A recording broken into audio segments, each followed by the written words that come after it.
Hello friends, मैं संदीप और आप देख रहे हैं एसपीजी गांव से शहर तक। आइए हम दिखाते हैं आज की सबसे बड़ी खबरें। इस देश में बाप जात पैसा चलता है मेरे भाई। बीजेपी, बाप जात पैसा। कहते हैं ना कि ये दुनिया है काला बाजार की पैसा बोलता है। पैसे से हर चीज खरीदा जा रहा है। दो ही रास्ता है, नदी के उस किनारे खड़े हो जाइए, सत्ता से हाथ मिला लीजिए, या अपने दिलों में सत्य का अरमान लिए हुए गांधी बुद्ध के रास्ते पे चल पड़िए, डॉक्टर बाबा साहब भीमराव अंबेडकर के रास्ते पे आगे निकल पड़िए। तुमको इस देश में वंश के नाम पर पेट में मार दिया जाता था, इस बात को याद रखना। तुमको पेट में मार दिया जाता था और तुमको अपने ही बाप को मुखाग्नि देने का अधिकार नहीं था। अपनी ही मां की चिता पे शामिल होने का तुमको अधिकार नहीं था। अगर तुम्हारा पति मर जाए तो तुमको जिंदा जला दिया जाता था, इस बात को याद रखना, क्योंकि तुमको जीने का अधिकार नहीं है, तुम विधवा हो चुकी हो। क्या कहते हैं कबीर? कबीर कहते हैं कि काकर पाथर छाड़ी के माजिद लियो बनाए, तापर मुल्ला बांग दे बहरो भयो खुदाए। ये होता है सत्ता को चुनौती देना।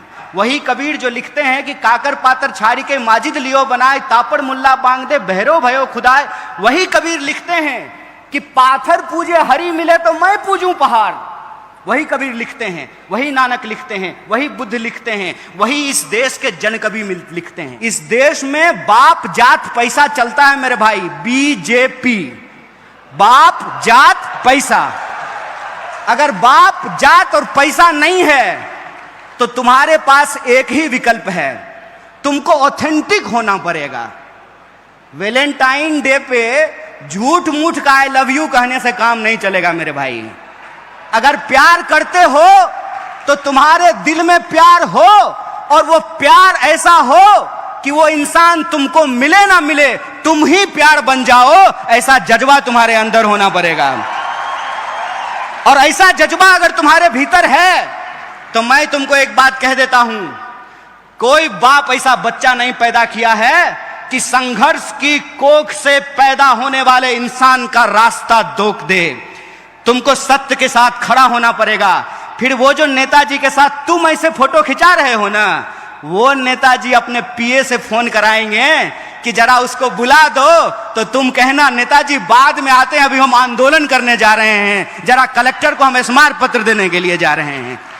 राजनीति का मतलब सत्य के लिए संघर्ष करना होता है, और सत्य की एक विचारधारा होती है, इस बात को याद रखना। अगर बुद्ध ने उंगली माल को संत बना दिया अपने अहिंसा से, तो तुम भी आज के उंगली माल को रास्ते पे ला सकते हो अपने संघर्ष से। बस इस बात को याद रखना। आजकल ना जब आप पॉलिटिकल नैरेटिव को सुनेंगे, या किसी मंच पर जाएंगे, किसी टीवी डिबेट में जाएंगे, किसी क्लासरूम में अगर आप किसी टीचर को सुनेंगे, तो आपको यह महसूस होगा कि किसी के लिए राजनीति मैथमेटिक्स है।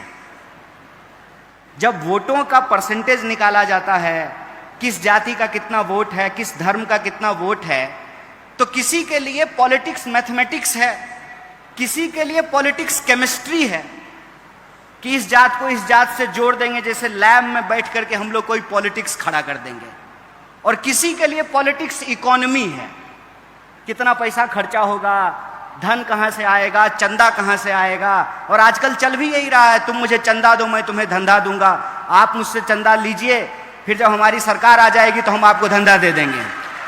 चल भी यही रहा है। राजनीति दो ही तरह की होती है, एक होती है सत्ता की राजनीति, और दूसरा होता है सत्ता के खिलाफ सत्य की राजनीति, और यही विचारधारा है।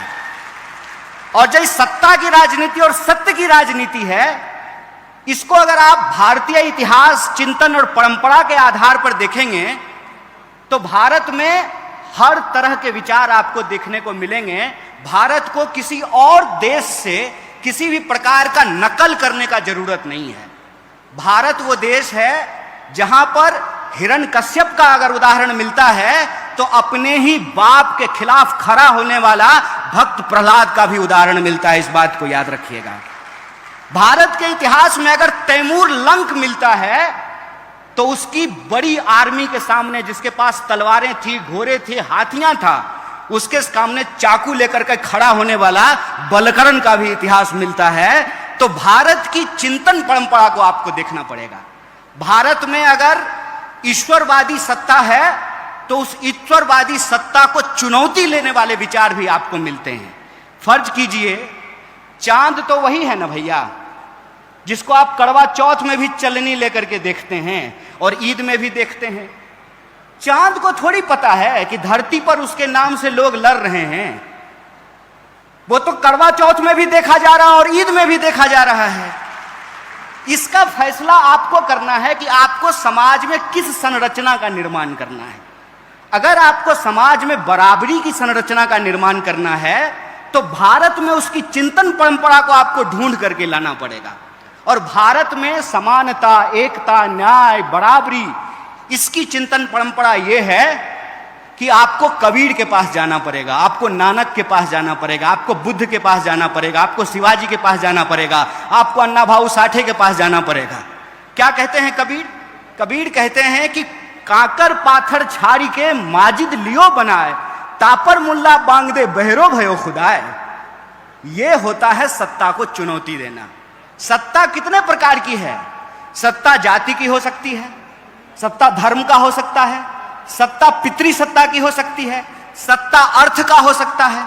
कहते हैं ना कि ये दुनिया है काला बाजार की पैसा बोलता है, पैसे से हर चीज खरीदा जा रहा है। तो सत्ता को चुनौती देने का जो साहस होता है, वो साहस अगर आपके भीतर है, वो समझ आपके भीतर है, तो आप सत्य की राजनीति के साथ खड़े हैं। दो ही रास्ता है, नदी के उस किनारे खड़े हो जाइए, सत्ता से हाथ मिला लीजिए, या अपने दिलों में सत्य का अरमान लिए हुए गांधी बुद्ध के रास्ते पे चल पड़िए, डॉक्टर बाबा साहब भीमराव अंबेडकर के रास्ते पे आगे निकल पड़िए। और बुरा मत मानिएगा, बहुत सारे स्पीकर ने कहा कि विचार नहीं होता है। गलत बात है। अगर विचार नहीं होता है तो आप में और कुत्ता में कोई फर्क नहीं है, इस बात को याद रखिएगा। विचार होता है, विचार के बिना आपके भीतर प्रश्न पूछने की क्षमता नहीं आती है, सत्य को चुनौती देने की क्षमता नहीं आती है, सत्ता से टकराने का साहस आपको नहीं होता है। विचार होता है, नजरिया होता है, तभी आपको नजर आता है। चलिए हमारे साथ ताजमहल, ताजमहल हमारे साथ देखने चलिए, आपको खूबसूरती दिखाई देगी। हमको दिखाई देगा कि बड़े मजदूरों का शोषण किया गया, उसको पेमेंट नहीं किया गया, उसको वेज नहीं दिया गया है। एक ही चीज है, उसको आप किस नजरिए से देखते हैं, ये नजरिए पे निर्भर करता है। और मुझे बताइए, गन्ने को यदि चना कहने लगे तो चने गन्ने जैसा स्वाद तो नहीं देने लगेगा ना।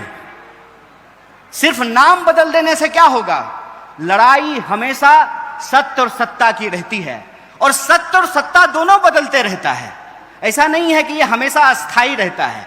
सत्ता भी बदलता है और सत्य भी बदलता है। सत्ता का परिवर्तन भी होते रहता है, उसके अनुसार सत्य का भी परिवर्तन होते रहता है। और हम किस काल खंड में पैदा हुए हैं, इससे हमारी विचारधारा तय होती है। जैसे एग्जाम, आप देखिए करवा चौथ को चलनी लेकर के, आप देखिए ईद पर चांद को, लेकिन जब एग्जाम होगा यूपीएससी का और पूछा जाएगा कि चंद्रग्रहण कैसे लगता है, तो ये लिख करके आइएगा कि केतु और राहु की वजह से होता है, तो एग्जाम में आप फेल हो जाइएगा। इस बात को याद रखिएगा।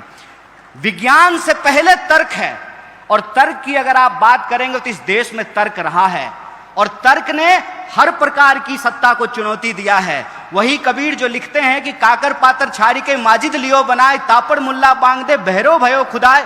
वही कबीर लिखते हैं कि पाथर पूजे हरि मिले तो मैं पूजूं पहाड़। वही कबीर लिखते हैं, वही नानक लिखते हैं, वही बुद्ध लिखते हैं, वही इस देश के जन कवि लिखते हैं। और कवि दो तरह के होते हैं, इस बात को याद रखिएगा। जैसे मैं कहता हूं कि राजनीतिक व्यक्ति दो तरह का होता है, उसी तरह से कवि भी दो तरह के होते हैं। एक कवि वो होता है जो राजा के दरबार में बैठ करके राजा के लिए भजन गाता है। दूसरा कवि वो होता है जो जनता के बीच में जन संघर्षों का गीत गाता है। इसका चुनाव आपको करना है। अगर आपके पास विज्ञान का समझ नहीं है तो संसद में बैठ करके आप कौन सा पॉलिसी बनाएगा, हमको बता दीजिए। जो फिजिक्स पढ़ा ही नहीं है, जिसको मालूम ही नहीं है कि न्यूटन के फिजिक्स में, आइंस्टाइन के फिजिक्स में और क्वांटम फिजिक्स में क्या डिफरेंस है उसको नैनो टेक्नोलॉजी नहीं पता चलेगा, उसको एआई नहीं पता चलेगा, इंजन का डिसइंटीग्रेशन कैसे हो रहा है उसको नहीं पता चलेगा। इसीलिए पर्यावरण को बचाने के लिए जो नीतियां बनानी है वो नीतियां वो नहीं बना पाएगा। इसीलिए वो इकोलॉजी के सवाल को अपने पॉलिटिक्स में शामिल नहीं कर सकता है। अगर आपको इतिहास की समझ है तो आप यह बात बखूबी समझते हैं कि राजा आपस में लड़ते थे, जनता नहीं लड़ती थी। राजा के हार या जीत जाने से जनता का भला नहीं होता था। जनता का भला आपको मालूम है कब हुआ? आजादी के आंदोलन से, उस गर्भ से, उस स्वतंत्रता आंदोलन के गर्भ में। तो जब देश आजाद हुआ 1947 में, तो कॉन्ट्रैक्ट के तहत भारत का संविधान इस देश की सर्वस्व जनता को स्वीकार नहीं होता। और एक जनता मतलब एक वोट, मतलब जो हवाई जहाज से उड़ेगा उसका भी वोट एक, और जो पैदल चलेगा उसका भी वोट एक होगा। यह सुनिश्चित किया गया है इस देश के संविधान से। देखिए, हमारे हाथ में हो, किसी व्यक्ति के हाथ में हो, तो वो रोशनी का गलत विभाजन कर सकता है, वो रोशनी का गलत वितरण कर सकता है। लेकिन अगर सोशल कॉन्ट्रैक्ट के तहत यह बात स्वीकार की गई है कि हर अंधेरे कोने में रोशनी फैलाई जाएगी, तो उसी आधार पर भारतीय व्यवस्था का निर्माण किया जाएगा। और जब देश 47 में आजाद हुआ, संविधान सभा का गठन हुआ, 50 में जब संविधान लागू हुआ, तो आपको मालूम होना चाहिए कि इस देश में जाति व्यवस्था के खिलाफ जो हजारों साल का संघर्ष था, उसको एक जीत हासिल हुई, उसको एक मुकाम हासिल हुआ। और पहली बार ब्राह्मण और दलित को बराबर को वोट देने का अधिकार मिला। यह इस देश के संविधान से संभव हो पाया है। हमारी बहनें यहां बैठ करके शानदार भाषण दी हैं। मैं अपनी बहनों को बस एक बात कहना चाहता हूं, मेरी प्यारी बहनों, तुमको इस देश में वंश के नाम पर पेट में मार दिया जाता था, इस बात को याद रखना। तुमको पेट में मार दिया जाता था और तुमको अपने ही बाप को मुखाग्नि देने का अधिकार नहीं था, अपनी ही मां की चिता पे शामिल होने का तुमको अधिकार नहीं था। अगर तुम्हारा पति मर जाए तो तुमको जिंदा जला दिया जाता था, इस बात को याद रखना, क्योंकि तुमको जीने का अधिकार नहीं है, तुम विधवा हो चुकी हो। ये तमाम कानून इस देश में बदले गए और महिलाओं को भी पढ़ने का अधिकार मिले। उसके लिए सावित्रीबाई फूले ने संघर्ष किया और महिलाओं को पढ़ाया। और जब आज महिलाएं पढ़ी हैं तो उसका नतीजा है कि वो पढ़ा भी रही हैं और पढ़ भी रही हैं और मंच पे खड़ा होकर के आज भाषण दे रही हैं।